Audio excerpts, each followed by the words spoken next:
Get the popcorn out. We're going to dig into certificates of insurance. So quick heads up, this isn't going to be some boring video going step by step over the different sections you'll find on an insurance certificate. There are plenty of videos out there that'll put you to sleep with that stuff, and if that's what you're into, then go for it. What we're going to do is talk about the practical application and the things you'll want to understand and take away from insurance certificates. First, my quick disclaimer. This is not meant to be advice for any specific situation. So if you have a problem you're trying to work through, then contact your agent, or if you don't have one, feel free to give us a call. This is simply an attempt to provide some practical education to help you understand certificates a little bit better. Now, for this talk, I'm really looking at the people asking for the certificates. So this is generally a business hiring a contractor, or perhaps a general contractor hiring a sub. But if you're the one that needs to provide a certificate, then this will be helpful to you too, because it will give you the insight into how and why these documents are important. Also, quick side note, I'm not going to be my normal animated self. I broke my collarbone last week, and well, moving around is not so fun. So if I look weird, we'll just say that's why. Although my wife would probably have something else to say about it. Okay, so let's jump into it. First, I know I said I wasn't going to give you a boring tutorial, and I'm not, but we do need to tackle the basics to make sure we're all on the same page. So generally, when people refer to a certificate of insurance, or a COI for short, they're referring to this. It's a one-page document summarizing the insurance a person or business has at the point in time when the certificate was issued.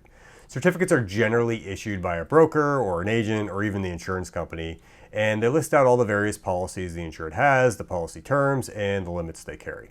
Seems pretty straightforward, right? So why the video? Well, there's actually a lot to digest here, and more importantly, it's crucial to understand what certificates don't tell you. Let's start with the easy stuff. It should go without saying, but if you're asking someone to provide a certificate, it's generally because you want some sort of proof that they have coverage prior to doing some work for you. So if something goes wrong, perhaps your stuff is damaged, or worse yet, someone is hurt, you know they have insurance in place to respond. Now, to pass the smell test, you should quickly check these three things on a certificate. First, make sure the name in the insured block is the same name as the person or the business you are hiring. It's also a good idea to have a contract in place, but that's a topic for another day. Second, check the policy periods and make sure they're not expired. And third, look at the certificate holder and make sure you see your name there.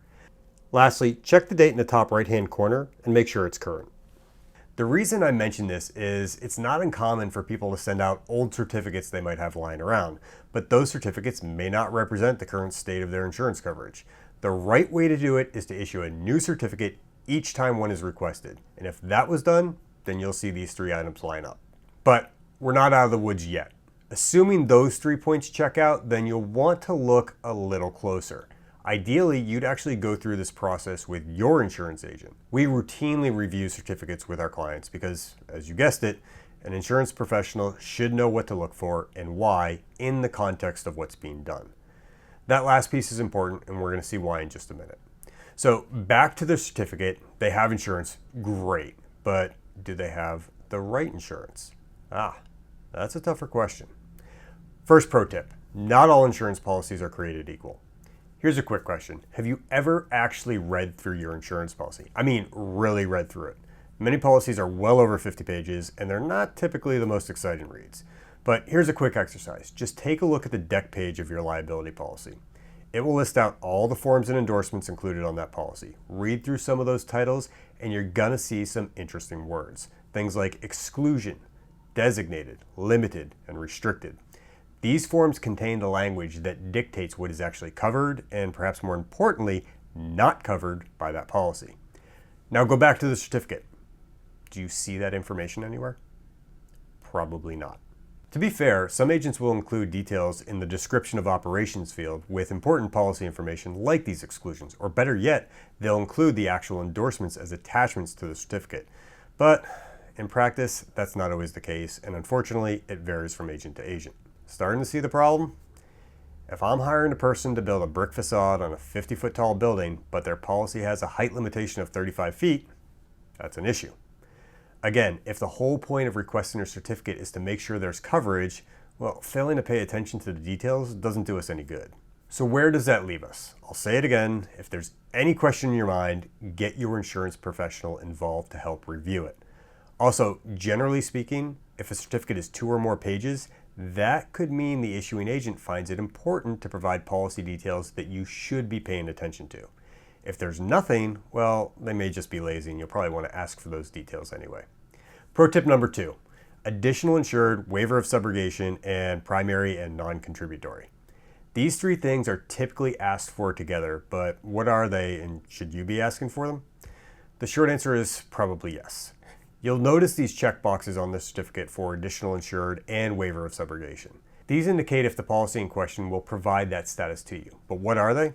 Let's quickly touch on each. Additional insured status means if, in our example, the contractor or sub that was hired to lay the brick does something that causes damage or injury to a third party, let's say somebody walking by, then the policy will provide coverage for you in the event that it's required. Okay, how about a practical example? Let's say you're a general contractor and you're renovating that 50-foot tall building.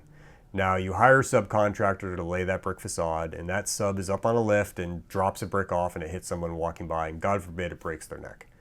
What could happen here is the injured person may hire a lawyer who could take a shotgun approach and sue everybody that had anything to do with the project. So we're talking the building owner, the general contractor, the subcontractor, maybe even the architect or the engineer. Now, if you as the GC are listed as an additional insured on the subcontractor's policy, then the sub's insurance could be the first to respond and pay for legal defense and damages up to the policy limits, assuming there's coverage. Again, go back to our previous comments. If that work was excluded, then this doesn't matter because there's no coverage anyway. The next one is waiver of subrogation. Subrogation is the process in which the insurance company that paid money out will look to see if they can recover that money from someone else. So for example, they may claim that you as the GC are partially or even fully responsible for what happened and then go after you and your insurance company to pick up the tab. By getting waiver of subrogation, the insurance company is stating that they waive their right to do this.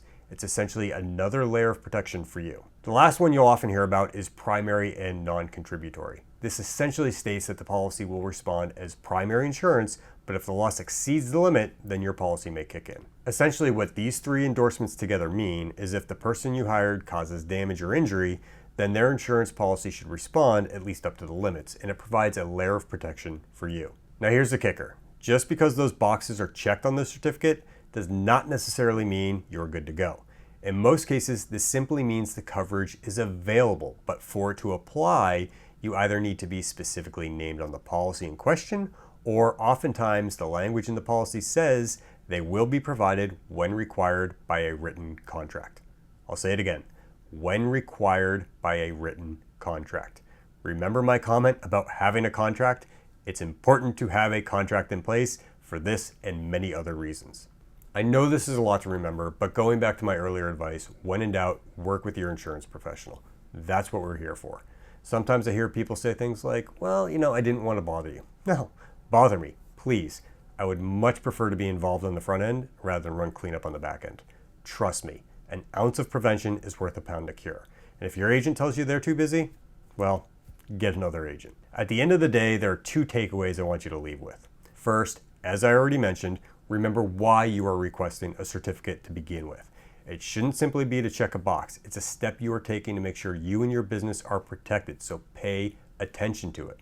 Second, read the certificate carefully with an aim to clearly understand if it outlines the coverage you're looking for. And if there's any question, make sure you follow up on it and don't be afraid to include your agent in the communication. I hope this video helps shed some light on how to understand certificates. We're really just scratching the surface here. But if you have any specific questions, feel free to drop them in the comments below and I'll do my best to help. So, well, that does it for this video. As always, I want to thank you for watching, and if you enjoy the content, well, you know what to do.